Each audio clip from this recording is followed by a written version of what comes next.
তো বিগত ক্লাসে আমরা এই ত্রিকোণমিতিক অনুপাতের সূত্রগুলো দেখাইছিলাম। তো এইগুলো একটু ভালো করে পড়তে হবে, মুখস্থ করতে হবে। এগুলো না জানা থাকলে তুমি অঙ্কটা করতে পারবা না। তো আজকে আমরা এই যে একটা অঙ্ক উদাহরণ 3-এর এটা দেখব, ঠিক আছে? উদাহরণ 3-এর এখানে বলা আছে 10a যেটা আছে সমান সমান 4/3 হলে এ কোণের জন্য ত্রিকোণমিতিক অনুপাত নির্ণয় করো। এই জন্যে ফার্স্টে যেটা করতে হবে 10a বা 10 থিটা, হ্যাঁ, যেটা ধরো তুমি ধরলে এখানে দেওয়া আছে কি 4 আর 3, তাহলে এটা কী হবে? এই 4 আর 3টা কি? এই যে এখানে দেখো দেওয়া আছে কি 10 থিটা বা 10 যাই আসুক, এটার মান হচ্ছে কিসে প্রকাশ করতেছে? লম্ব বাই ভূমি। উপরেরটা লম্ব, নিচেরটা ভূমি।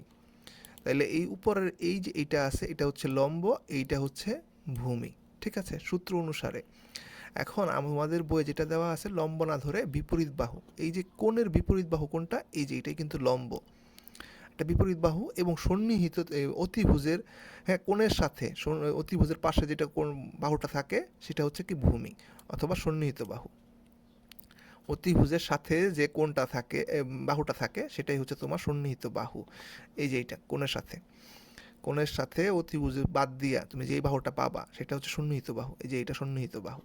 তাহলে তোমাকে সুন্দর করে একটা, যেহেতু ত্রিকোণমিতিক অনুপাত সবগুলাই হচ্ছে কি তোমার হচ্ছে সমকোণী ত্রিভুজ, সুন্দর করে সমকোণী ত্রিভুজ আঁকলা।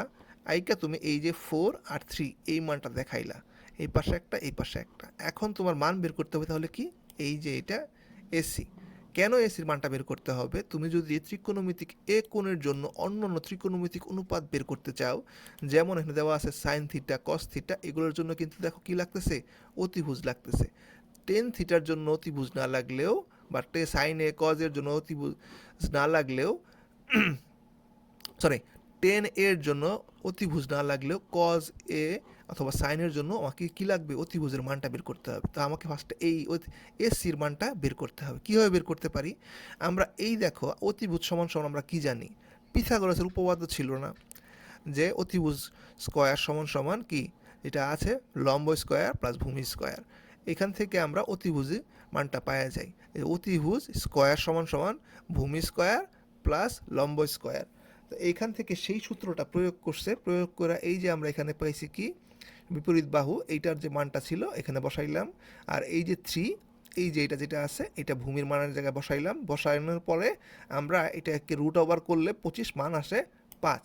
এইটার মান আসতেছে এই যে 5। এই উত্তরটা আমরা পেয়ে গেলাম, অতিভুজের মানটা পেয়ে গেলাম। এখন আবার আমরা যেহেতু অন্যান্য ত্রিকোণমিতিক অনুপাতের মান বের করব, এখন সাইনের সমান সমান আমরা কি জানি? এই যেখানে দেওয়া ছিল সাইনে লম্ব ভাই অতিভুজ, অথবা তুমি যদি পড়তে চাও বিপরীত বাহু ভাই অতিভুজ। তো বিপরীত বাহুটা কোনটা? 4। অতিভুজের মান কত? 5। আমরা এখান থেকে সাইনের মানটা পেয়ে গেলাম। এভাবে কজের মানটা পাবো, এই যে সূত্র তোমাকে মুখস্থ করতে হবে, ভূমি বাই অতিভুজ অথবা সন্নিহিত বাহু বাই অতিভুজ। সন্নিহিত বাহু কত ছিল? 3। 3 বাই অতিভুজ হচ্ছে 5। এই মানটা পাইলা। এই যে কটটা যেটা আসছিল, কটের সূত্র কী ছিল? দেখো, ভূমি বাই লম্ব। 10 থিটাকে যদি উল্টা করে দাও তাহলে তুমি কটের মানটা পায়ে যাবা। হচ্ছে লম্ব বাই ভূমি, আর হচ্ছে ভূমি বাই লম্ব। ভূমি কি ছিল? বা সন্নিহিত বাহু বাই, হ্যাঁ, বিপরীত বাহু। সন্নিহিত বাহু কি ছিল? 3, আর বিপরীত বাহু কত? 4। এই যে উল্টা করে, তো সবগুলো সূত্র প্রয়োগ করে এই যে মানটা পাওয়া গেছে। সুতরাং এই অঙ্কটা কমপ্লিট হয়ে গেছে। তো এইভাবে সূত্র বুঝা অঙ্কটা করতে হবে তোমাকে। সূত্র এটা অবশ্যই মুখস্থ করতে হবে। এটা করো, অথবা লম্বর জায়গায় তুমি বিপরীত বাহু ধরো, হ্যাঁ, ভূমির জায়গায় সন্নিহিত বাহু ধরে তুমি মুখস্থ করো, ঠিক আছে? হ্যাঁ, সবাই ভালো থাকবা, ধন্যবাদ।